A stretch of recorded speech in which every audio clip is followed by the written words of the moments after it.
अस्सलाम वालेकुम स्टूडेंट्स। तो MD CAT past paper series में आज हम चैप्टर जो है वो डिस्कस करेंगे इलेक्ट्रोकेमिस्ट्री। हम शुरू कर रहे थे, हमने ये शुरू किया हुआ था कि हम 2025 का एमडी कैट हुआ है, चाहे वो कोई भी सूबे का हो, केएमयू, नम्स या किसी का भी हो, 6 के 6 जो पेपर हुए हैं 2025 में, उसके एमडी कैट को चैप्टर वाइज में अरेंज किया है और उसको हम यहाँ पर सॉल्व करते हैं। आज हम इलेक्ट्रोकेमिस्ट्री को सॉल्व करेंगे। जो अगर आप इसकी पीडीएफ लेना चाहते हैं, जहाँ पर मैंने एक वर्ड की पीडीएफ में सारे एमसीक्यूज़ को चैप्टर वाइज अरेंज किया सारे सूबों को, तो आप मेरे व्हाट्सएप पर रब्ता कर सकते हैं। बहुत छोटी सी अमाउंट में आपको मिल जाएगी। तो सबसे पहले तो इसका कंपैरिजन देख लें कि जो इलेक्ट्रोकेमिस्ट्री चैप्टर है इसमें किस पेपर में कितने एमसीक्यूज़ आए हैं। तो अगर हम देखें तो यूएचएस जो है इसमें जो है 3 एमसीक्यूज़ आए थे, और उसके बाद जो है केएमयू में 2 आए थे, सिंध में 1 आया हुआ है, और शहीद जुल्फ़िकार अली में 3 आए थे, बलूचिस्तान में 2 आए थे, और नम्स में 1 ही सवाल आया था। ये इसकी वेटेज रही पिछले साल। तो वेटेज से थोड़ा बहुत अंदाज़ा तो हो जाता है चैप्टर की इंपॉर्टेंस का, मतलब, मगर ये नहीं है कि सिर्फ यहीं से ज़्यादा आएंगे। अगर देखें तो यहाँ पर भी किसी बोर्ड में, ये सिंध में देखो, यहाँ से सिर्फ 1 ही सवाल आया है, और किसी में यहाँ से 3-3 आए हुए हैं, और कोई चैप्टर ऐसे हैं जहाँ से मैंने 4-4, 5-5 सवाल भी देखे हैं। तो चैप्टर आपने सारे करने हैं। सबसे पहले हम शुरू करते हैं यूएचएस को। यूएचएस के जो क्वेश्चन आए हैं इलेक्ट्रोकेमिस्ट्री से, वो उसको शुरू करते हैं। पहला क्वेश्चन है जी, क्वेश्चन नंबर 1 में वो कह रहा है कि विच ऑफ द फॉलोइंग, कौन सा जो है following equation demonstrate the key characteristic of redox reaction. नीचे 4 बातें उसने लिखी हैं। वो कह रहा है कौन सी जो बात है या कौन सी जो इक्वेशन है वो करेक्टरिस्टिक्स डिमॉन्स्ट्रेट का मतलब शो कर रही है, कौन सी जो चारों ऑप्शन में ऑप्शन है वो शो कर रही है रिडॉक्स रिएक्शन की खूबी को। रिडॉक्स रिएक्शन, सबसे पहले तो आपको पता होता है कि जो रिडॉक्स रिएक्शन है इसको हम 3 तरीक़ों से डिफ़ाइन करते हैं। रिडॉक्स मतलब रिडॉक्स रिएक्शन में होती है ऑक्सीडेशन भी और रिडक्शन भी, और ऑक्सीडेशन और रिडक्शन को आप 3 तरीक़ों से आगे डिफ़ाइन करते हैं। ऑक्सीडेशन को और रिडक्शन को 3 तरीक़ों से डिफ़ाइन करने का आपको पता है कि आप ये भी कहते हैं कि जिसमें ऑक्सीजन ऐड हो वो ऑक्सीडेशन है, जिसमें से इलेक्ट्रॉन लूज़ हो वो ऑक्सीडेशन है, और जिसमें से हाइड्रोजन जो ऐड हो वो हाइड्रोजन लूज़ हो वो भी ऑक्सीडेशन है। और जहाँ पर क्या हो ऑक्सीजन लूज़ हो वो रिडक्शन है, इलेक्ट्रॉन गेन हो वो रिडक्शन है, हाइड्रोजन गेन हो वो रिडक्शन है। तीनों तरह से आप इसको डिफ़ाइन करते हैं। यहाँ पर अब हमने यही ढूंढना है कि इन तीनों, ये जो आपको 3 बात बताई ऑक्सीजन, इलेक्ट्रॉन और हाइड्रोजन वाली, इन तीनों में से कोई बात यहाँ पर हो रही है तो मतलब वो रिडॉक्स रिएक्शन होगा, जहाँ पर ऑक्सीडेशन और रिडक्शन दोनों हो रही होंगी। ए ऑप्शन है जी, वाटर बॉइलिंग विद स्टीम। अगर आपने वाटर को बॉयल करना है तो क्या वाटर का बॉयल होना ऑक्सीडेशन या रिडक्शन रिएक्शन शो करता है? क्या वो रिडॉक्स रिएक्शन है? बिल्कुल नहीं। वाटर को बॉयल करने का मतलब यही है कि आप वाटर को लिक्विड से सिर्फ और सिर्फ गैस फॉर्म में इसको कन्वर्ट कर रहे हैं, तो इसकी कोई ऑक्सीडेशन स्टेट में या कोई ऑक्सीजन या हाइड्रोजन की कमी तो नहीं हो रही, तो ये ऑक्सीडेशन रिडक्शन रिएक्शन नहीं होगा। ये जो बी ऑप्शन है इसको देखें, hydrogen gas reacting with chlorine to form hydrogen chloride. वो कह रहा है अगर ये हाइड्रोजन गैस हो, ये किससे रिएक्ट करे? क्लोरीन से, Cl2 से, और ये मिलके बनाती है हाइड्रोजन क्लोराइड। तो क्या ये ऑक्सीडेशन रिडक्शन रिएक्शन शो करती हैं? क्या ये रिडॉक्स रिएक्शन है? तो आप देख लें, यहाँ पर हाइड्रोजन की ऑक्सीडेशन स्टेट होती है 0, और जैसे ही हम यहाँ पर आते हैं तो इसकी ऑक्सीडेशन स्टेट हो जाती है +1, और क्लोरीन की होती है -1, यहाँ पर क्लोरीन की होती है 0। तो अगर आप देखें तो यहाँ पर 2 काम हो गए हैं। एक तो हाइड्रोजन अपनी ऑक्सीडेशन स्टेट में बढ़ गया है 0 से +1, मतलब इसकी ऑक्सीडेशन हो गई है, और एक जो है क्लोरीन अपनी ऑक्सीडेशन स्टेट में कम हो गया है, 0 से -1 में चला गया है, मतलब इसकी रिडक्शन हो गई है। तो यही तो हमने अभी ऊपर कहा कि रिडॉक्स रिएक्शन क्या होते हैं, जिसमें ऑक्सीडेशन भी हो रही हो और रिडक्शन भी हो रही हो, और यहाँ पर दोनों हो रहे हैं, ऑक्सीडेशन और रिडक्शन। तो हमारा आंसर जाएगा बी, कि ये रिडॉक्स रिएक्शन को शो करता है, जबकि ए ऑप्शन नहीं शो करता। और सी जो है, sodium chloride dissolve in water, अगर आप नमक को पानी में हल कर दोगे तो क्या वो रिडॉक्स प्रोसेस होगा? बिल्कुल भी नहीं होगा। वो तो आपने बस फिज़िकल प्रॉपर्टी उसकी चेंज की है, फिज़िकल प्रोसेस वो एक होगा। एथेनॉल जो है अगर उसको वेपोरेट कर दें तो क्या वो रिडॉक्स प्रोसेस है? बिल्कुल भी नहीं। एथेनॉल को वेपोरेट करने से मुराद एथेनॉल तो एथेनॉल ही रहेगा, उसमें कोई चेंजेस नहीं आएंगी, ना तो ऑक्सीजन हाइड्रोजन की ना इलेक्ट्रॉन की। तो बी ऑप्शन ठीक थी इसकी। यूएचएस का दूसरा सवाल, सबसे पहले तो यहाँ पर ना सी ऑप्शन ठीक कर लें, यहाँ पर ये Ag प्लस की जगह पर यहाँ पर आना है Hg+1। अब देखते हैं दूसरा सवाल है यूएचएस का, वो कह रहा है जी ये 3 आपके पास केटाइन है H+, Cu+2 और Ag+1, इनका जो ऑर्डर लिखें ईज ऑफ रिडक्शन का, ईज ऑफ रिडक्शन से मुराद कि आसानी से इन तीनों में से रिड्यूस कौन हो जाएगा, कौन रिड्यूस होगा आसानी से, वो बताना है आपने, उसको अरेंज करना है। अगर आप देखें तो ये सीधा सीधा इलेक्ट्रोकेमिकल सीरीज़ का सवाल है, जिसको हम शॉर्ट फॉर्म में ECS भी बोलते हैं, इलेक्ट्रोकेमिकल सीरीज़। इलेक्ट्रोकेमिकल सीरीज़ में हम देखते हैं ये जो तीनों उसने ऑप्शन दिए हैं ये कहाँ कहाँ पर लाई करती हैं। तो इलेक्ट्रोकेमिकल सीरीज़ में इन तीनों में से सबसे ऊपर होता है H+1, फिर होता है कॉपर+2 और फिर होता है Ag सिल्वर+1 इससे नीचे। आपको इलेक्ट्रोकेमिकल सीरीज जो ना वो थोड़ी बहुत याद करनी पड़ेगी, तो उसको आप याद करें। उनमें से मैंने बताया कि ये उनकी अरेंजमेंट इस तरह होती है, हाइड्रोजन सबसे पहले आता है, फिर कॉपर, फिर सिल्वर। अगर आप इलेक्ट्रोकेमिकल सीरीज़ को देखें तो आपको पता चलेगा कि हम जैसे जैसे सीरीज़ में ऊपर से नीचे की तरफ आते हैं तो जो कैटायंस होते हैं उनका जो रिडक्शन पोटेंशियल है ना वो इंक्रीज़ होता जाता है। रिडक्शन पोटेंशियल क्या होता है? इंक्रीज़। रिडक्शन पोटेंशियल होता क्या है? रिडक्शन पोटेंशियल को समझ लो कि आप रिड्यूस होने की ताकत, मतलब कि ऊपर से नीचे आते हुए कैटायंस के रिड्यूस होने की ताकत क्या हो रही है? इंक्रीज़। तो मतलब सबसे ज़्यादा जो कैटायन रिड्यूस होना चाहेगा वो कौन सा होगा? सिल्वर, क्योंकि इसकी रिड्यूस होने की ताकत ज़्यादा है। फिर कॉपर+2 और फिर Hg+1। तो इसको अगर अरेंज करें तो सबसे ज़्यादा रिड्यूस होने की ताकत है सिल्वर की, फिर कॉपर+2 की, एंड फिर सबसे कम है जी H+1 की। तो ये हमारे पास बना ईज ऑफ रिडक्शन का ऑर्डर। ईज ऑफ रिडक्शन से क्या मुराद होता है? ईज ऑफ रिडक्शन से मुराद रिड्यूस होने की ताकत, और वो कैसे पता चलेगी? रिडक्शन पोटेंशियल से, कि कौन सा ज़्यादा, जिसका ज़्यादा रिडक्शन पोटेंशियल उसकी जो रिड्यूस होने की ताकत भी क्या होगी? ज़्यादा होगी। तो ये जो ऑप्शन है हमारे पास अगर देखें तो ये सी ऑप्शन में है, सिल्वर सबसे ज़्यादा, फिर कॉपर और फिर सबसे एंड पर हाइड्रोजन। यूएचएस का तीसरा सवाल, 3 सवाल यहाँ से पूछे गए यूएचएस में। कह रहा जी जो हमारे पास ऑक्सीडेशन नंबर है एक्स, वाई और जेड का वो है जी +2, +6, -2 एंड -1। मतलब एक्स का जो ऑक्सीडेशन नंबर है वो है +6 और वाई का जो ऑक्सीडेशन नंबर है वो है -2 और जेड का जो ऑक्सीडेशन नंबर है वो है -1। कह रहा जी इनको अगर आप पॉसिबली अरेंज करें तो इनका जो मॉलिक्यूलर फार्मूला बन सकता है वो कौन सा हो सकता है जब आप इन एटम्स को कंबाइन करेंगे। तो आपने ये आंसर का सवाल का आंसर करना है जी बच्चों। इसका आंसर करने के लिए ना आप एक बात समझ लें, जब भी कोई एटम्स कंबाइन होकर मॉलिक्यूल बनाते हैं ना तो वो मॉलिक्यूल का जो है ओवरऑल जो चार्ज है वो ज़ीरो होना चाहिए। क्या होना चाहिए? चार्ज या ऑक्सीडेशन स्टेट उसकी क्या होनी चाहिए? वो ज़ीरो आना चाहिए उसके ऊपर। तो हम ये चारों ऑप्शंस को इस तरह देखते हैं कि जिस ऑप्शन में ओवरऑल जो चार्ज है वो ज़ीरो आया तो वही हमारा आंसर होगा। ठीक है, तो हम देखते हैं पहली ऑप्शन को, X2YZ। X2YZ अगर पहली ऑप्शन में देखें तो हमारे पास यहाँ पर X की जो उसने ऑक्सीडेशन स्टेट दिया वो है +6, तो X 2 है तो 2 × 6 कितना हो गया? 12, तो ये हो गया +12। और जबकि यहाँ पर Y की ऑक्सीडेशन स्टेट उसने दी है -2, एक Y है तो -2 ही आएगा, एक Z है तो इसकी ऑक्सीडेशन स्टेट -1 यही आएगा। इसको अगर बैलेंस करें तो +12 -3 जो कि 0, जो कि आता है हमारे पास +9 जो कि 0 नहीं बनता।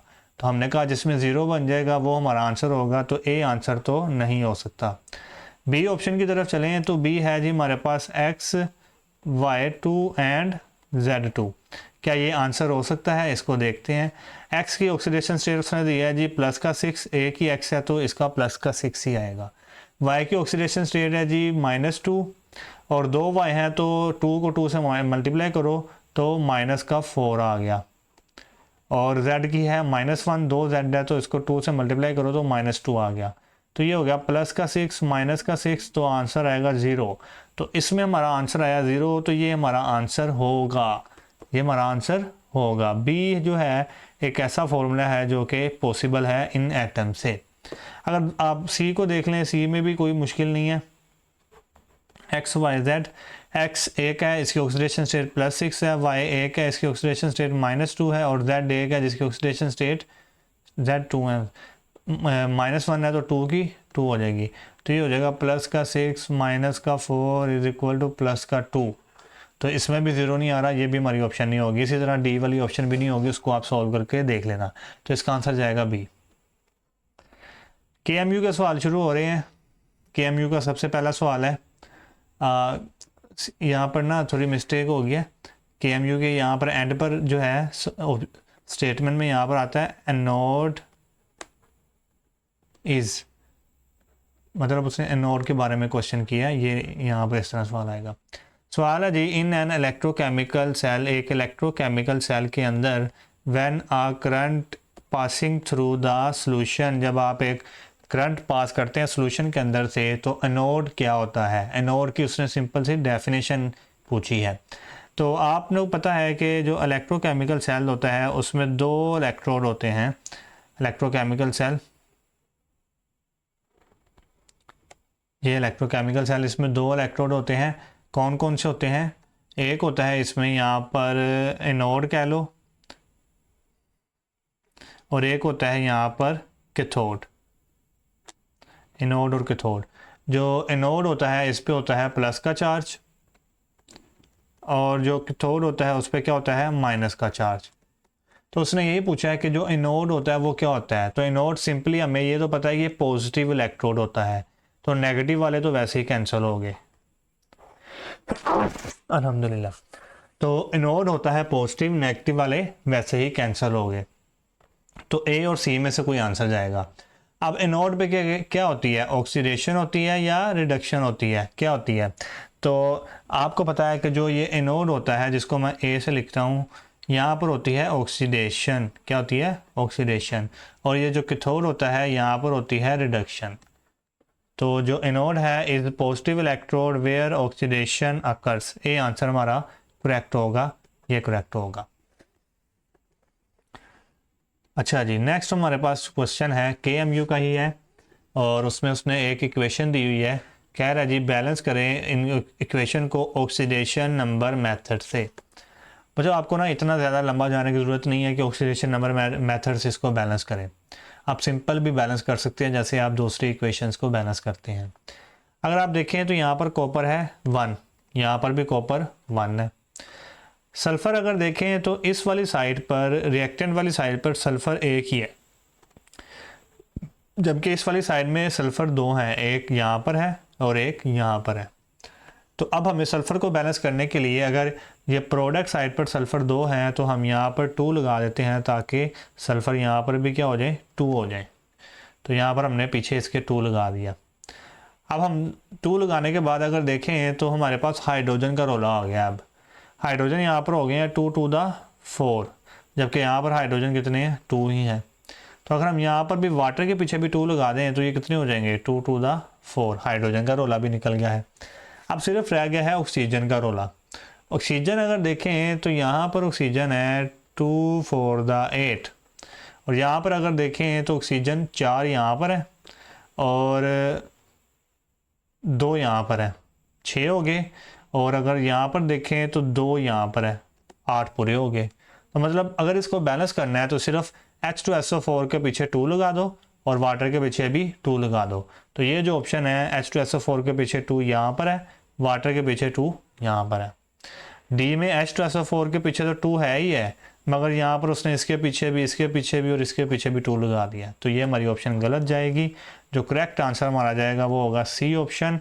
सिंपल सी बात से हमने इसको बैलेंस कर दिया जी। हमारे पास अब शुरू हो रहे हैं सिंध MD-CAR के सवालात। सिंध में एक ही सवाल आया था और वो यहाँ से शुरू हो रहा है, सिंध MD-CAR। व्हेन शी, मतलब शी का मतलब क्या होता है? Standard hydrogen electrode. When she is connected with copper, जब आपने स्टैंडर्ड हाइड्रोजन इलेक्ट्रोड को कॉपर से कनेक्ट किया है तो फिर विद द हेल्प ऑफ साल ब्रिज की मदद से और एक्सटर्नल वायर की मदद से, तो फिर बताएं क्या कॉपर रिड्यूस हुआ, कॉपर +2 रिड्यूस हुआ या H+1 रिड्यूस हुआ या H2 रिड्यूस हुआ। अच्छा, सबसे पहले तो इसका ना सेल बना लो आप। शी जो है उसको उसने कनेक्ट किया है कॉपर के साथ। यहाँ पर हम सबसे पहले शी का सेल बना लेते हैं। शी से मुराद के यहाँ पर जो है उसका सोल्यूशन होगा नीचे, जिसके अंदर H+ आइन होंगे और जो सोल्यूशन बनाया होगा समझ लें Cl नेगेटिव के आइन होंगे। और हमने यहाँ पर जो है प्लेटिनम इलेक्ट्रोड भी लगाया होता है शी के अंदर, इस तरह से प्लेटिनम इलेक्ट्रोड भी लगाया होता है। प्लेटिनम इलेक्ट्रोड नहीं, मतलब ये प्लेटिनम का बना होता है। ये शी का जो है, इसको अब हम आगे कनेक्ट करना है किससे, कॉपर इलेक्ट्रोड से। यहाँ पर किससे कनेक्ट करना है, कॉपर इलेक्ट्रोड से।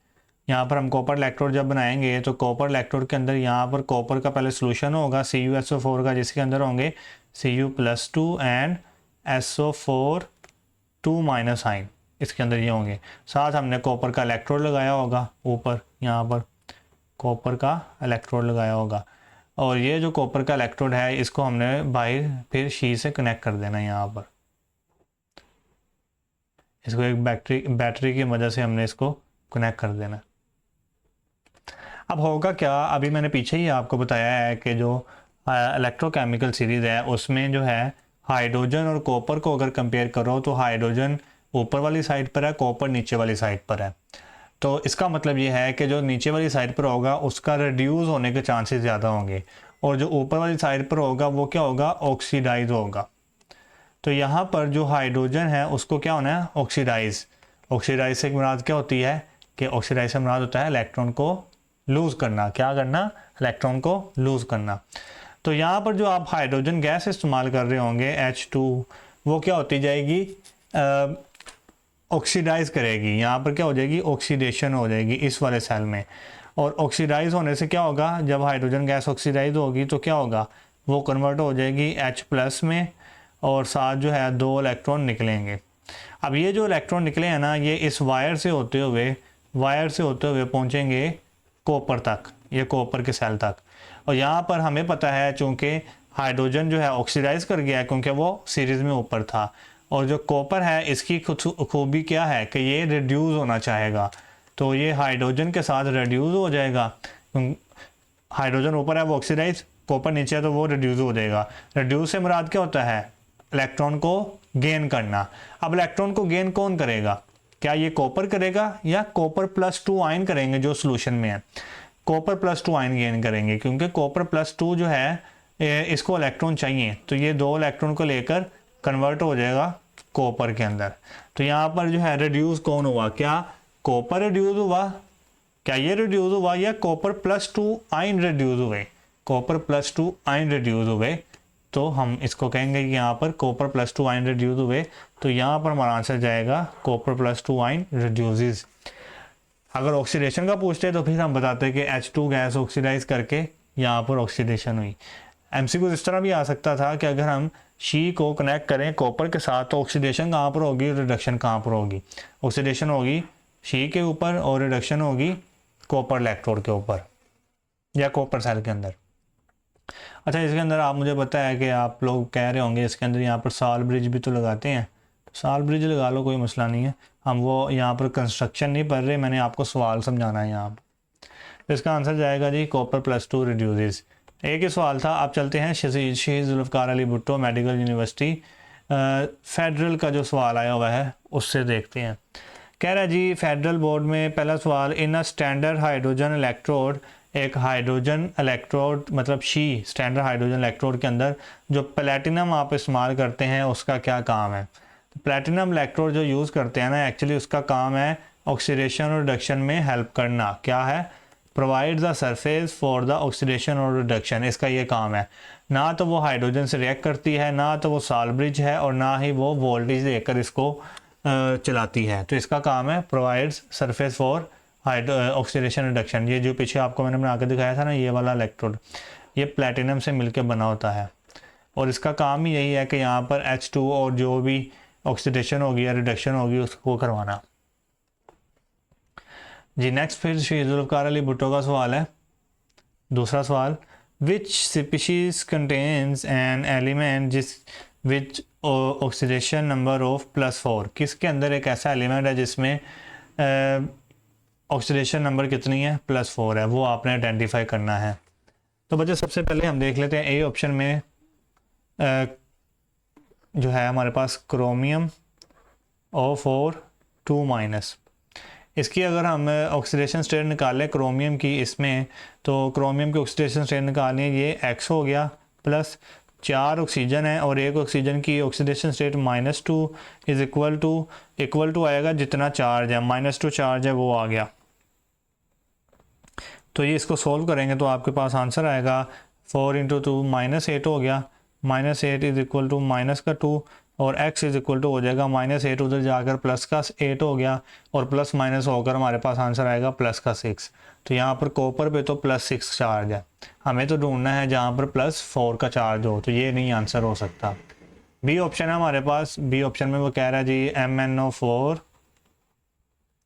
2-, तो क्या MnO4 2- में ये चीज़ होगी जो हम ढूंढ रहे हैं, +4 ऑक्सीडेशन स्टेट। आइए देखते हैं, Mn को फाइंड करना, वो X ले लो, 4 ऑक्सीजन है 4, एक ऑक्सीजन का चार्ज होता है -2 इज़ इक्वल टू जितना चार्ज है -2, X + 4 × 2 -8 इज़ इक्वल टू -2 और ये भी तकरीबन +6 ही आंसर आएगा।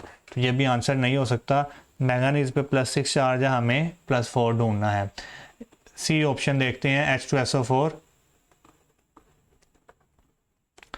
अच्छा जी, H2SO4 में अगर देखें सल्फ़र की हमने ऑक्सीडेशन स्टेट निकालनी है, तो यहाँ पर जो है 2 H हैं, एक H का चार्ज होता है +1 और सल्फ़र को निकालना है वो X हो गया, और 4 ऑक्सीजन है और एक ऑक्सीजन का चार्ज होता है -2, तो ये आ गया 0।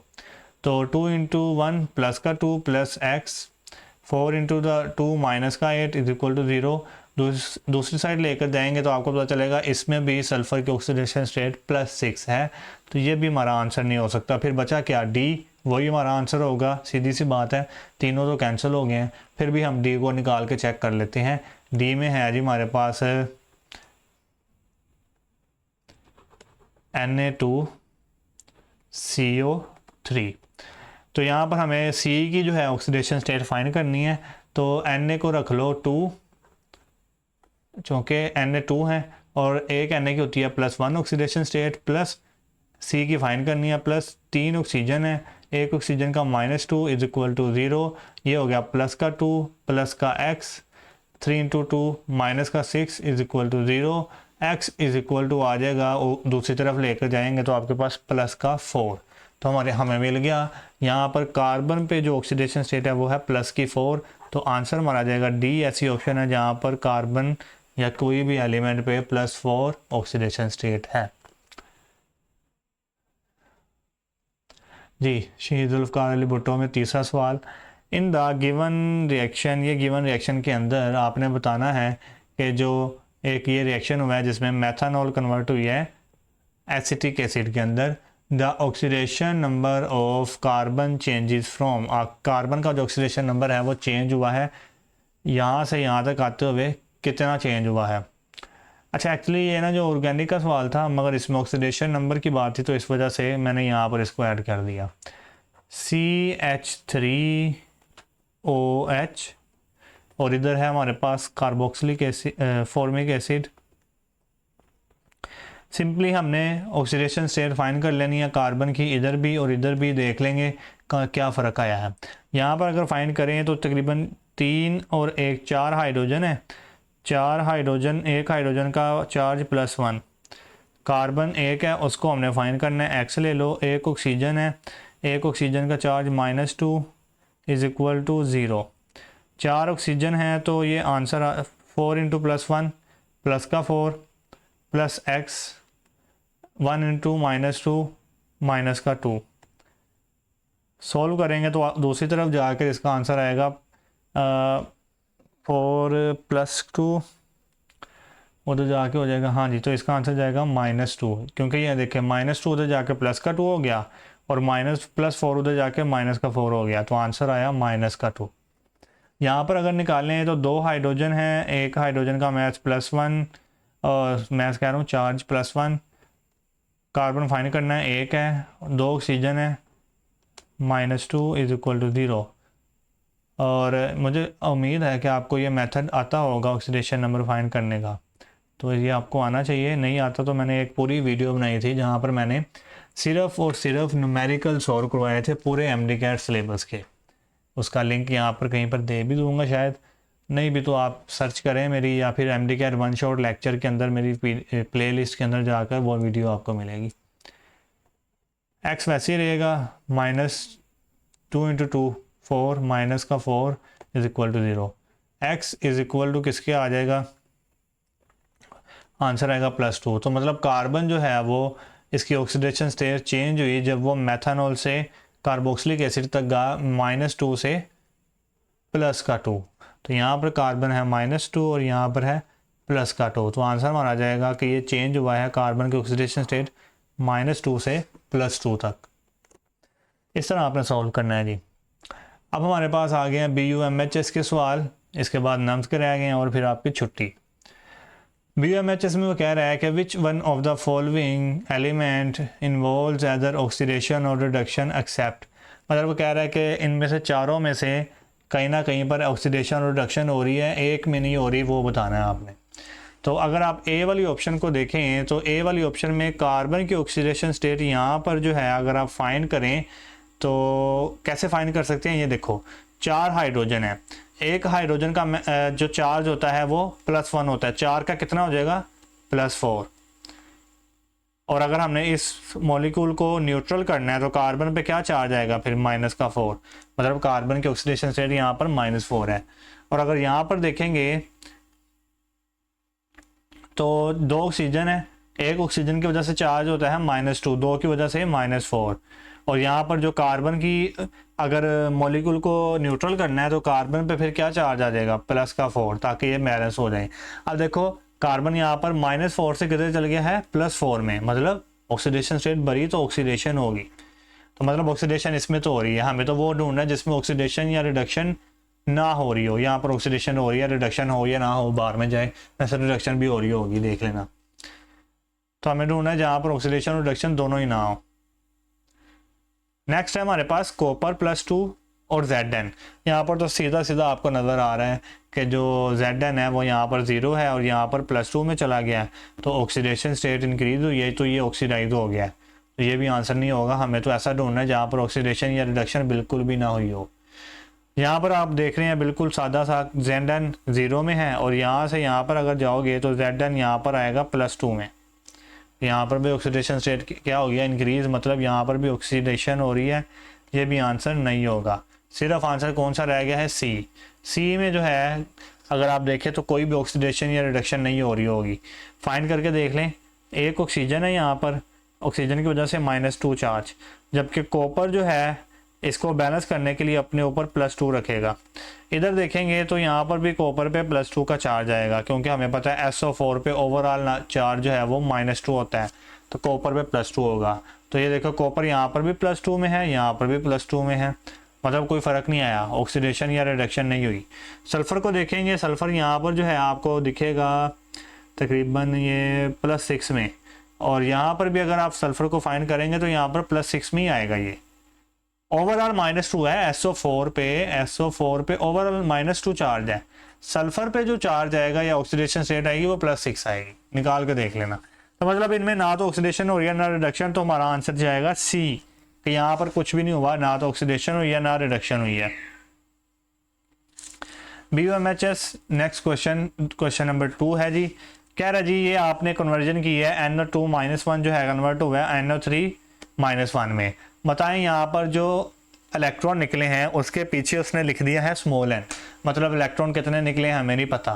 कह रहा आप बताएं n की वैल्यू क्या होगी ऑक्सीडेशन नंबर मेथड से, कि मतलब इलेक्ट्रॉन कितने निकले हैं वो ही बताना है हमने। अगर आप इलेक्ट्रॉन कितने निकले हैं वो बताना चाहते हैं ना, तो आप इस तरह करें, आप यहाँ पर फाइंड कर लें कि नाइट्रोजन पे कितना चार्ज है, और यहाँ पर फाइंड कर लें नाइट्रोजन में कितना चार्ज है, तो फिर आपको बहुत आसानी से पता चल जाएगा इलेक्ट्रॉन कितने निकले हैं। हम निकाल लेते हैं इलेक्ट्रॉन पे नाइट्रोजन पे चार्ज। नाइट्रोजन पे चार्ज फाइंड करना है, वो x रह गया। ऑक्सीजन कितने हैं, 2, एक ऑक्सीजन पे चार्ज -2 होता है और इक्वल टू आ गया -1। x 2 × 2 -4 is equal to -1, x is equal to आ जाएगा +3। और यहाँ पर अगर निकालें नाइट्रोजन फाइंड करना है, ऑक्सीजन 3 है, into -2 is equal to -1, x 3 × 2 -6 is equal to -1, x is equal to +5। तो आपको अब समझ आ गया कि यहाँ पर जो है नाइट्रोजन NO2 में है +3 और यहाँ पर है +5। और जब इसने +3 से +5 में जाना है तो इसको क्या करना पड़ेगा, मतलब जब +3 से +5 में जाना है तो इलेक्ट्रॉन लूज़ करने पड़ेंगे। कितने लूज़ करने पड़ेंगे, 2, क्योंकि 2 का फ़र्क आ रहा है +3 और +5 में। तो यहाँ पर जो n की वैल्यू होगी वो फिर क्या होगी, 2, मतलब इसने 2 इलेक्ट्रॉन लूज़ किए होंगे। तो आंसर मारा जाएगा 2, क्योंकि इसने 2 इलेक्ट्रॉन लूज़ किए होंगे। फिर एक ऑक्सीडेशन स्टेट या ऑक्सीडेशन नंबर का सवाल नम्स में आया है। लास्ट क्वेश्चन है हमारा नम्स का।